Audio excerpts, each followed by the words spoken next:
Inside Riverside High's crowded gym, laughter turned to shock when Clinton Hayes, the notorious school bully, locked his arm around Evelyn Carter's throat. Her mother's wealth and father's power meant nothing now. Students froze, some filming, no one daring to step in. Evelyn's face flushed red, her breath strangled. Just as her knees buckled, the double doors burst open. A tall man strode in, broad shoulders, steel-hard eyes. Nobody knew he was once a UFC champion. Nobody expected he was a single dad. Evelyn Carter stood at the edge of the basketball court, her designer backpack worth more than most students' entire wardrobes, yet she had never felt more invisible. The gymnasium buzzed with Friday afternoon energy, teenagers clustering in their usual groups, but Evelyn remained untouched by their warmth. Her mother, Amanda Carter, commanded boardrooms across the country as CEO of Carter Industries, a tech empire worth billions. Her father, though divorced from Amanda for 3 years, wielded his own influence as a federal judge. Yet all that power, all that money, couldn't buy Evelyn what she craved most. A single, genuine friend who saw her as more than the rich girl with famous parents. She watched her classmates laugh and joke, their easy camaraderie a foreign language she couldn't speak. Every attempt at friendship had been tainted by ulterior motives. Girls who befriended her wanted invitations to her mother's charity galas. Boys who showed interest were more fascinated by her last name than her first. At 16, Evelyn had learned to build walls higher than any her mother's money could construct. But behind those walls, loneliness echoed like footsteps in an empty mansion. Amanda Carter sat in her corner office on the 42nd floor, reviewing quarterly reports while her assistant fielded calls. Success had always come naturally to her Harvard Business School at 23, youngest CEO in her industry at 32, featured on magazine covers by 35. Now at 41, she commanded respect in every room she entered. Her tailored suits were armor, her sharp wit a weapon. But success had cost her dearly. The divorce from Richard had been clean, surgical, like everything else in her life.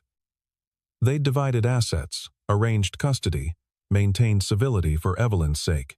What Amanda hadn't anticipated was how her relentless pursuit of excellence would create a chasm between her and her daughter. Clinton Hayes represented everything wrong with privilege unchecked. His father owned half the commercial real estate in the city. His mother chaired 3 hospital boards. And Clinton had learned early that money could silence most complaints. At 17, he stood 6 feet 2 inches tall, built like the linebacker he played on the varsity team. His cruel streak ran deeper than teenage rebellion. He collected humiliations like trophies, targeting those he deemed weak or different. Teachers looked the other way, intimidated by his family's donations to the school. Principal Morrison had personally assured Clinton's father that his son's high spirits would be channeled appropriately. Across town, in a modest 2-bedroom apartment, Dante Sullivan helped his 7-year-old son Leo with homework. The kitchen table wobbled slightly. Dante kept meaning to fix it, but Leo didn't mind. He was too busy explaining his math problems with the enthusiasm only second graders possessed. Dante listened patiently, his calloused hands gentle as he pointed out where Leo had carried the wrong number. 5 years had passed since Maria's death. 5 years of being both mother and father. 5 years of quiet dedication to the only thing that mattered anymore, his son. The walls held no trophies, no championship belts, no photographs from his fighting days. Dante had packed those away, along with the grief that still visited him in quiet moments. He worked construction now, honest work that paid the bills, and kept him home by 6 every evening. His coworkers knew him as the quiet guy who never missed his son's school events, who packed Leo's lunch with handwritten notes, who could lift twice what men half his age managed but never made a show of it. Leo Sullivan possessed his mother's warm brown eyes and his father's quiet strength, though at 7, that strength manifested as boundless enthusiasm for everything his dad did. He didn't fully understand why his father no longer fought in the octagon he sometimes saw on television at friends' houses, but he knew his dad was the strongest, bravest person in the world. When kids at school asked what his father did, Leo would say construction, but his eyes would light up as he added, "But he used to be a champion fighter." The other kids rarely believed him. Dante drove a 10-year-old pickup truck and wore flannel shirts with paint stains. Champions were supposed to look different. The basketball game had drawn most of Riverside High's student body. Evelyn hadn't wanted to attend, but skipping would have drawn more attention than blending into the crowd. She found a spot near the exit, close enough to appear present but positioned for easy escape. Clinton Hayes dominated the court. Not through skill but through intimidation. Opponents gave him space, knowing that challenging him meant consequences beyond the game. During halftime, Clinton's eyes found Evelyn. She was reading on her phone, trying to disappear into herself. He nudged his friends, the pack of them, moving with predatory coordination. "Look who graced us with her presence," Clinton announced, his voice carrying across the gym. "Princess Carter. Too good to actually watch the game?" Evelyn's stomach clenched, but she kept her eyes on her phone. Ignoring him sometimes worked. Today it didn't. Clinton knocked the phone from her hands, the expensive device clattering across the floor. When she bent to retrieve it, he kicked it further away. Laughter rippled through the gathering crowd. "What's wrong, Princess? Mommy can't buy you manners?" Clinton circled her like a shark sensing blood. "Or maybe Daddy the judge is too busy sending people to jail to teach you basic social skills?" Evelyn straightened, her cheeks burning. "Please just leave me alone." The words were gasoline on Clinton's cruelty. He stepped closer, his bulk blocking her exit. "Leave you alone? But we're just getting to know each other." His hand shot out, grabbing her wrist when she tried to sidestep him. "Where are you going?" "I'm talking to you." The crowd had grown, phones emerging like weapons of their own kind. Evelyn tried to pull free, but Clinton's grip tightened. Panic fluttered in her chest. She'd seen Clinton hurt people before, usually boys who could at least fight back. "Let go," she said, her voice smaller than she wanted. "Or what? You'll tell Mommy? Have Daddy throw me in jail?" Clinton's free hand grabbed her throat, not squeezing yet, just resting there with implied threat. "Maybe someone needs to teach you that your family's money doesn't mean anything here." Then his arm locked around her neck from behind, a chokehold that instantly cut her air supply. Evelyn's hands flew to his forearm, nails scratching uselessly against his Letterman jacket. The crowd gasped, but no one moved. Teachers were nowhere to be seen. Security guards were checking the parking lot. Evelyn's vision started to blur, dark spots dancing at the edges. Her legs felt weak, knees beginning to buckle. The gymnasium doors burst open with such force they slammed against the walls. Dante Sullivan entered like a force of nature, his work boots heavy against the polished floor. He'd come to pick up Leo from his friend's birthday party in the adjacent recreation center, heard the commotion, looked through the door's window, and seen enough. His expression remained calm, but his eyes held something that made the crowd part instantly. He crossed the distance in seconds. No running, no shouting. Just purposeful movement that spoke of absolute control. His hand found Clinton's wrist, applying pressure to specific points that made the boy's arm go numb instantly. Clinton released Evelyn, who collapsed forward, gasping. Before Clinton could react, Dante had shifted his grip, using the boy's own momentum to guide him to the ground in a controlled descent that looked almost gentle to observers. Clinton tried to throw a punch from the ground, but Dante deflected it with minimal effort, his other hand pressing Clinton's shoulder in a way that immobilized him completely, without causing injury. "Stay down," Dante said quietly. His voice carried no anger, no emotion at all, which somehow made it more terrifying. "Breathe. Calm yourself." Clinton struggled, but found himself unable to move. Whatever Dante was doing required no visible force, yet rendered him helpless. The crowd stood frozen, witnessing something they'd never seen. Clinton Hayes completely neutralized by a man who looked like he was barely trying. Dante looked up at Evelyn, who was on her knees, still catching her breath. "Are you hurt?" His voice had shifted. Gentle now, concerned. She shook her head, unable to speak yet. Dante maintained his hold on Clinton with one hand, while pulling out his phone with the other. "Someone call the school nurse," he said to the crowd. Then to Clinton, "I'm going to let you up now. You're going to walk away. If you move toward her again, I will stop you again. Understood?" Clinton nodded, his face red with humiliation more than exertion. Dante released him and stood smoothly, positioning himself between Clinton and Evelyn. Clinton scrambled to his feet, his friends helping him. but none of them seemed eager to challenge the stranger who had subdued their leader so easily. "Dad?" Leo's voice cut through the tension. The small boy had followed his father from the birthday party, now standing in the doorway with wide eyes. "Is everything okay?" Dante's entire demeanor shifted. The dangerous calm melted into paternal warmth. "Everything's fine, buddy. Just helping someone who needed it. Go wait by the truck. I'll be right there." But Leo had already spotted Evelyn, still on the ground. With the innocent concern children possess, he walked over and offered his small hand. "Are you okay?" "My dad helps people. He's really good at it." Evelyn looked at the boy's earnest face and felt tears threaten. She took his hand, letting him help her stand, though he barely provided any actual support. "Thank you," she whispered. "That's him," someone in the crowd said suddenly. "Oh my God. That's Dante Sullivan. He was UFC middleweight champion 5 years ago. Never lost a fight. They called him the surgeon because he could find any weakness and exploit it." The whispers spread like wildfire. Phones that had been recording suddenly had context for what they'd witnessed. Clinton's face went from red to white as he realized who had just humiliated him. Dante Sullivan hadn't just been a champion, he'd been considered one of the most technical fighters in the sport's history.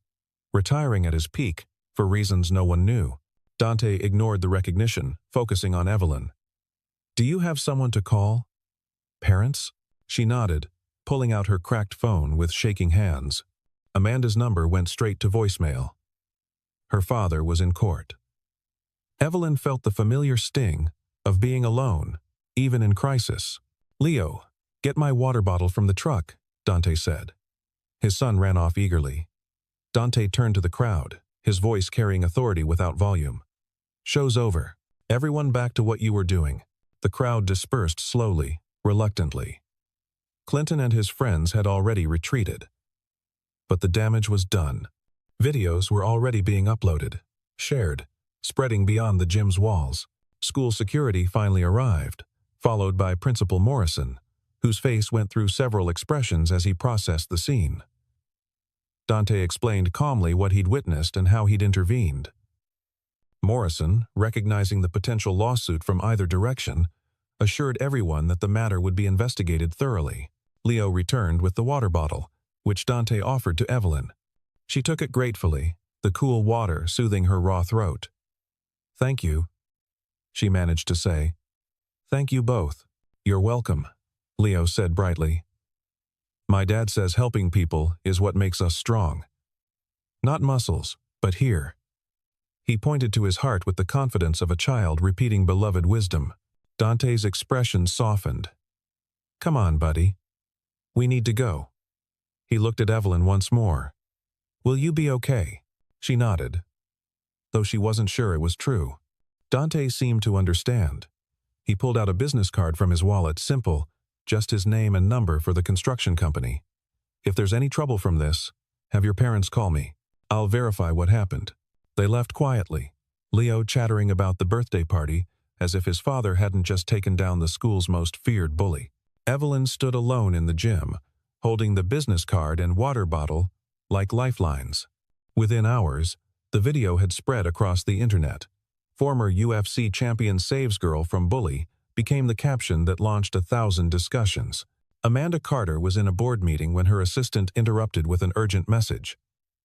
Watching her daughter being choked on a shaky phone video made Amanda's blood run cold. Watching a stranger save her when Amanda hadn't even known she was in danger made something inside her crack. She left the meeting without explanation, drove to Riverside High at speeds that would have horrified her driver. Evelyn was in the nurse's office, throat bruised but otherwise physically unharmed. The emotional damage ran deeper. "Why didn't you call me?" Amanda asked, holding her daughter for the first time in months. "I did," Evelyn said simply. "You were busy." Those 3 words carried years of accumulated hurt. Amanda felt them like physical blows. She'd built an empire but lost her daughter in the process. "I'm sorry," she said, the words foreign on her tongue. "I'm so sorry." Principal Morrison tried to minimize the incident, speaking of adolescent disagreements and misunderstandings. Amanda's eyes turned to ice. "A student assaulted my daughter," It's on video. I want Clinton Hayes expelled and criminal charges filed. Now, Mrs. Carter, surely we can handle this internally. Miss Carter, Amanda corrected. And no, we cannot. My lawyers will be in touch. But Clinton's family had lawyers too. By evening, they were claiming Dante had assaulted a minor, that Clinton had been playing around, and Dante had overreacted violently. They demanded Dante be arrested, sued, destroyed. The video, they claimed, didn't show the whole story. Dante received the legal threats while making Leo dinner mac and cheese with hot dogs cut up in it, Leo's favorite. He read them calmly, set them aside, and continued stirring the pot. He'd faced far worse than angry rich people. But when Leo asked why he looked sad, Dante realized this fight might cost his son more than he was willing to pay. Amanda's legal team moved swiftly, but Clinton's family had influence. The story became not about a bully attacking a girl, but about a violent former fighter assaulting a student. News outlets picked sides. Social media became a battlefield. Dante's quiet life evaporated overnight. Reporters appeared at his apartment building. Leo's school called, concerned about having the child of such a controversial figure in attendance. Construction sites, where Dante worked suddenly, had no available shifts. The system Clinton's family commanded was vast and vindictive. Dante considered running, packing up Leo and starting over somewhere else. He'd done it once before, after Maria died, after the fighting world wanted to make her death into motivation for his return. But Leo had finally made friends here, finally felt stable. Running would teach him that doing the right thing meant punishment. Amanda watched the media narrative shift and felt rage like she'd never experienced. She'd spent her career navigating corporate warfare. But this was different. This was personal. She pulled up the business card Evelyn had given her, Dante's number written in contractor's simple font. Their first conversation was brief. Amanda identified herself, thanked him, and asked how she could help with the legal situation. Dante's response surprised her. "I don't need help, Miss Carter. I knew what might happen when I intervened." "I'd do it again." "But they're trying to destroy you," Amanda said. "They're trying," Dante agreed. "But I've been through worse. My concern is my son. This attention isn't good for him." Something in his voice, the quiet resignation of a man willing to sacrifice himself for his child, resonated with Amanda. She'd sacrificed too, just in different ways. "Let me help," she said. "Not for you, for your son, and for my daughter, who's alive because of you." Dante was silent for a long moment. "What did you have in mind?" Amanda's plan was elegant in its simplicity. She held a press conference, not as CEO, but as a mother. She stood beside Evelyn, who found courage in her mother's presence, and they told the truth. Not the legal truth, sanitized and careful, but the human truth. Evelyn spoke about months of bullying, about Clinton's reign of terror, about how no one had ever stood up for her until a stranger showed more courage than an entire school of witnesses. The tide began to turn, but Clinton's family doubled down. They released statements about Dante's violent past, his fighting career painted as evidence of uncontrolled aggression. They didn't mention his perfect record of sportsmanship, his charity work, or why he'd really retired. Leo struggled with the attention. Kids at school asked if his dad was dangerous. Some parents didn't want their children playing with him. He came home crying one day, asking Dante why everyone was angry at them for helping someone. Dante held his son, feeling the weight of consequences he'd accepted for himself but hadn't wanted for Leo. "Sometimes doing the right thing is hard," he said. "Sometimes people get angry when someone stands up to bullies because it reminds them of all the times they didn't." "But you helped Evelyn," Leo said. "She was scared." "Yes," Dante said. "And I'd do it again." Being brave doesn't mean things will be easy. It means doing what's right, even when it's hard. Amanda overheard this conversation. She'd brought Evelyn to apologize for the trouble they'd caused. Finding Dante's apartment after he'd declined her offers to meet at her office or a restaurant. The small space was clean, organized, filled with Leo's artwork and photos of a beautiful woman who could only be his late wife. "You're teaching him well," Amanda said from the doorway. Dante looked up, surprised. Leo brightened immediately. Evelyn, are you okay? Does your neck still hurt? Evelyn, who'd been standing shyly behind her mother, stepped forward. It's better. Thank you for asking. She pulled out a small gift bag. I brought you something. To say, thank you. Leo looked at his father for permission, then accepted the bag eagerly. Inside was a book about martial arts, age-appropriate but comprehensive. Leo's eyes widened. This is so cool. Dad, look, it has pictures of holds and everything. While Leo excitedly showed Dante the book, Amanda and Evelyn sat on the worn couch. The apartment was modest but warm, lived in. Real in a way Amanda's penthouse never felt. I'm sorry, Amanda said quietly. For what this has cost you. Dante shrugged. I knew Clinton's type the moment I saw him. Bullies with powerful parents are still just bullies. They're just harder to stop. Why did you stop fighting? Evelyn asked suddenly. The real reason. Dante looked at his son, then at the photo of Maria on the bookshelf. My wife had cancer. I wanted to spend every moment with her. Not in training camps. After she died, fighting seemed pointless. Leo needed a father, not a champion. The room fell silent except for Leo's happy chatter as he practiced stance positions from the book. Amanda felt something shift in her chest, a recognition of sacrifice she understood. I have a proposal, she said. My company has an excellent legal team, but we also have a media division. Let me help control this narrative. Not for publicity, but to protect both our children. Dante considered this. What would you need from me? The truth, Amanda said. Your story. Not the fighter's story, but the father's. Let people see who you really are. It went against every instinct Dante had, the privacy he'd guarded so carefully. But Leo was suffering for his father's choice to help. Maybe truth could be a shield as well as a weapon. They filmed the interview in Dante's apartment, Leo playing in the background, the normalcy of their life a stark contrast to the violent fighter narrative. Dante spoke about Maria, about choosing fatherhood over fame, about teaching Leo that strength meant protecting others, not hurting them. But it was Leo who stole the show, innocently explaining how his dad made sure he did homework before playing, how he packed lunches with smiley faces drawn on napkins, how he'd never seen his father angry, just sometimes sad, when he looked at Mommy's picture. The interview hadn't aired yet when Clinton made his next move. He and 3 friends cornered Evelyn in the school parking lot.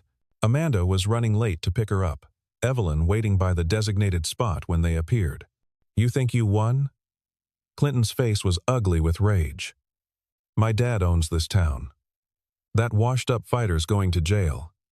And you're going to wish you'd kept your mouth shut. Evelyn backed against a car, phone in hand. But Clinton knocked it away again. His friends spread out, blocking escape routes. This time, there were no witnesses, no cameras, just predators and prey. But Dante had been picking up supplies from the hardware store across the street. He saw them surrounding someone, recognized Evelyn's backpack, and moved without hesitation.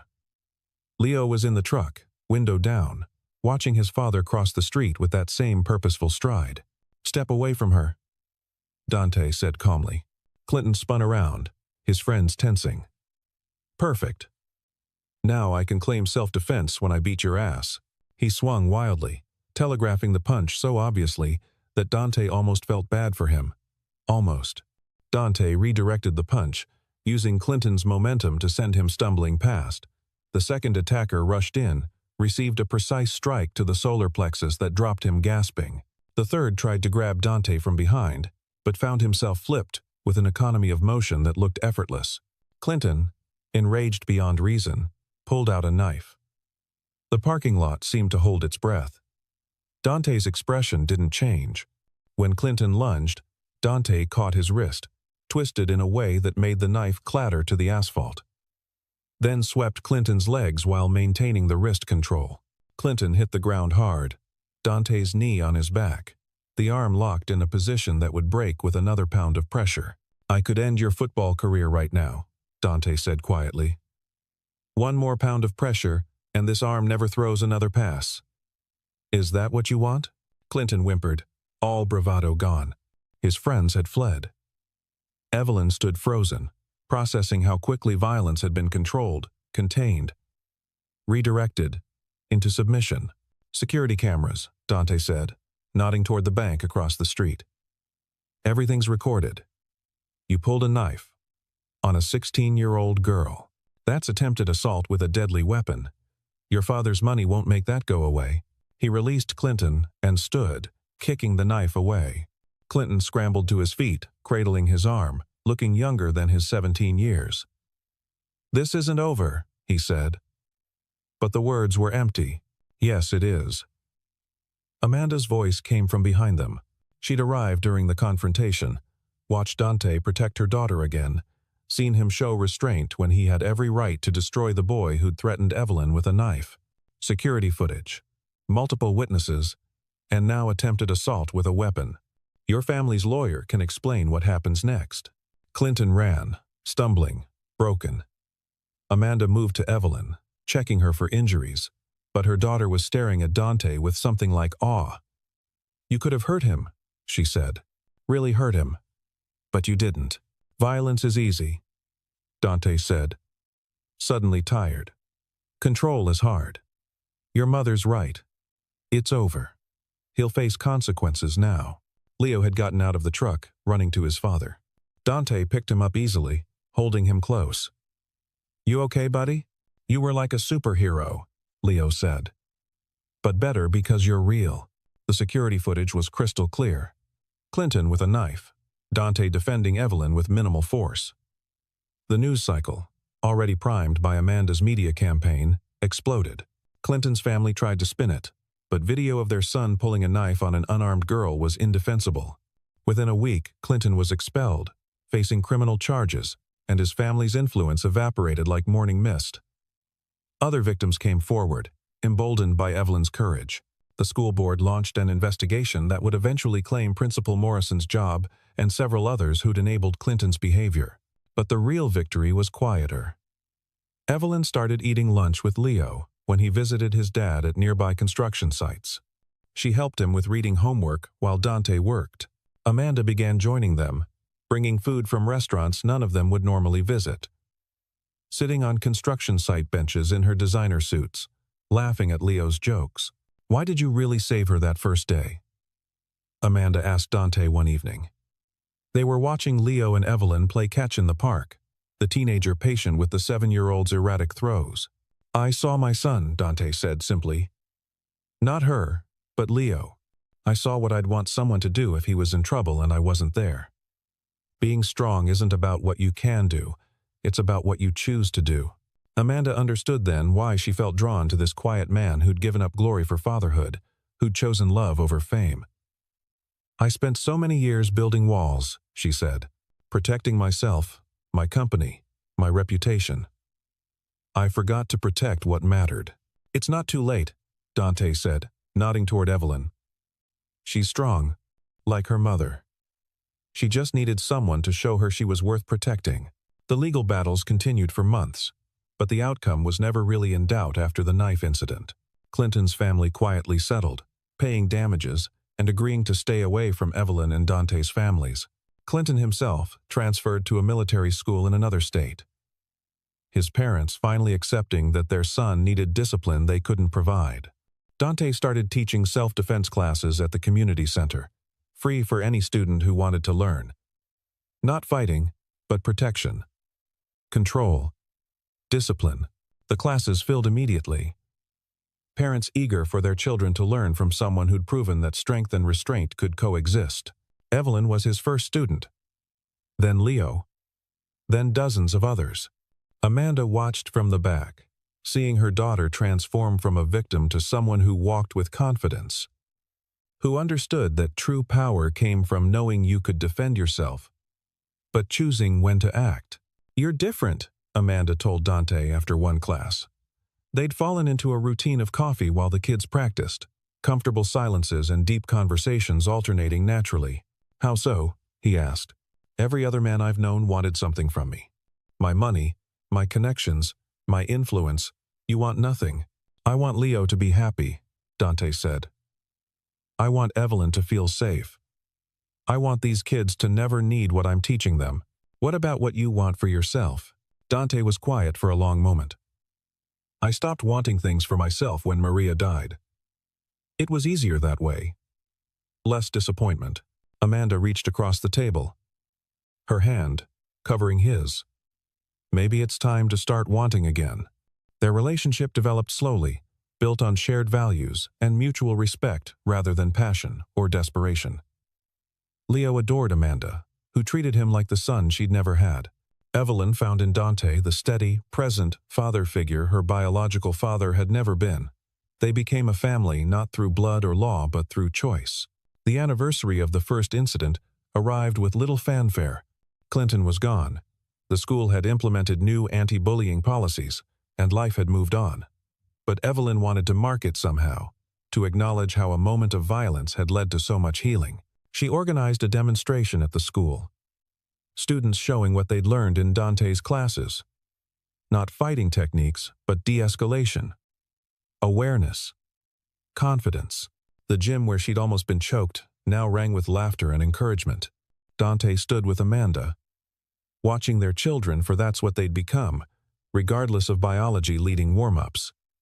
"Thank you," Amanda said quietly. "For what?" "For showing up that day. For being who you are. For teaching us that strength isn't about power, but about protection."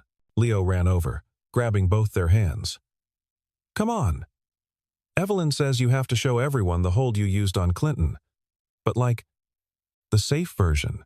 They let him pull them onto the mat, Dante demonstrating while Amanda played the attacker, the crowd laughing as she dramatically struggled against the gentle restraint.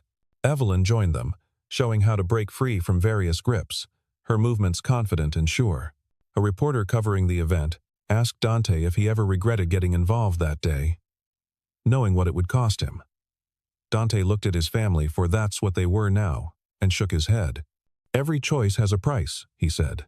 "But some things are worth any cost.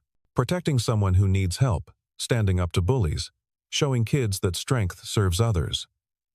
Not ourselves, these aren't just worth doing. They're what make us human." The reporter asked one more question. Would he ever return to professional fighting?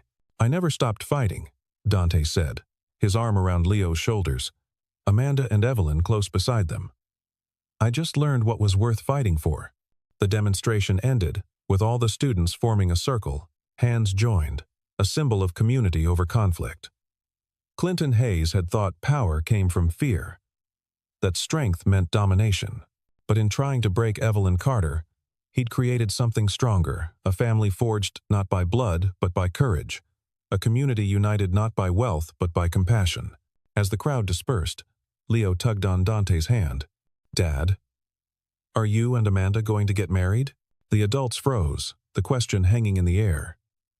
Evelyn grinned, adding, "Yeah."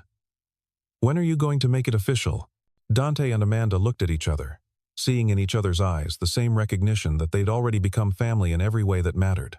The ceremony, when it came, would just be acknowledgement of what had already grown between them. "Soon," Amanda said, surprising herself with the certainty. "Good," Leo said decisively. "Because Evelyn needs to teach me algebra, and she says she's not doing it unless we're officially siblings." They laughed, walking toward the parking lot together. Dante's old truck sat beside Amanda's luxury SUV, but they'd all pile into whichever vehicle led to their next shared destination. The vehicles, like everything else that had once divided them, had become irrelevant in the face of what united them. 6 months later, in a small ceremony at the community center where Dante taught his classes, they made it official. No media, no spectacle, just the people who mattered. Dante's construction crew, Amanda's assistant who'd become a friend, the students from the self-defense classes, and at the center of it all, Leo and Evelyn, the bridge that had brought two broken families together into something whole. Clinton Hayes had disappeared into military school infamy, his name mentioned only as a cautionary tale. But his victims had risen, not through revenge but through resilience. The CEO's daughter he'd tried to break stood tall, confident, protected not just by her mother's money or her stepfather's strength but by her own courage. The single dad UFC champion he'd tried to destroy had found love again, his choice to help a stranger leading to a family he'd never expected. As Dante and Amanda exchanged vows, Leo whispered loudly to Evelyn, "Does this mean you have to do my homework for me now?" "No," Evelyn whispered back, "but I'll teach you how to do it yourself." "That's even better," Leo decided. And everyone laughed, the sound filling the space where violence had once lived, transforming it into something beautiful. The story that had begun with a bully's cruelty ended with a family's joy. Not because justice had been served, though it had. Not because the villain had been defeated, though he had. But because, in the moment when Evelyn Carter couldn't breathe, a stranger had chosen to help. That choice had rippled outward, creating waves of change that touched everyone in its path. Dante had been right that day in the parking lot. Violence was easy. Control was hard.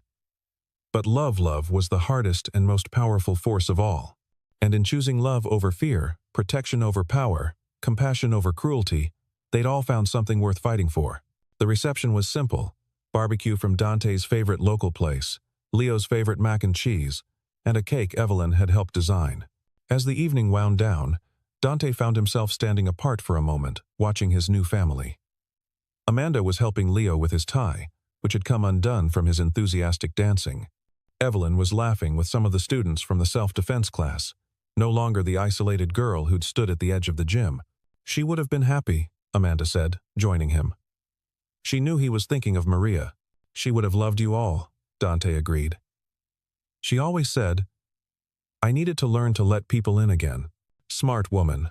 The smartest. Except for maybe the one who married me today." Amanda smiled, leaning into him. "We saved each other, you know. Evelyn and I were drowning in different ways. You and Leo pulled us to shore. And you gave us a reason to stop treading water," Dante replied. The celebration continued around them, but in that moment, they stood in perfect stillness, understanding that sometimes the greatest victories came not from defeating enemies, but from finding family in unexpected places. Clinton Hayes had thought he was demonstrating power when he wrapped his arm around Evelyn's throat. Instead, he'd started a chain of events that proved power meant nothing compared to love, courage, and the choice to stand up for others. As the night ended, and they prepared to leave for their honeymoon, a simple cabin by a lake where Leo and Evelyn could fish, while the adults relaxed, Dante looked back at the community center. This place had seen his lowest moment, teaching classes to stay busy after Maria's death. Now it had witnessed his greatest joy. "Ready to go home?" Amanda asked. Dante looked at his family, Leo asleep in Evelyn's arms, Amanda radiant beside him, and nodded. "We're already there."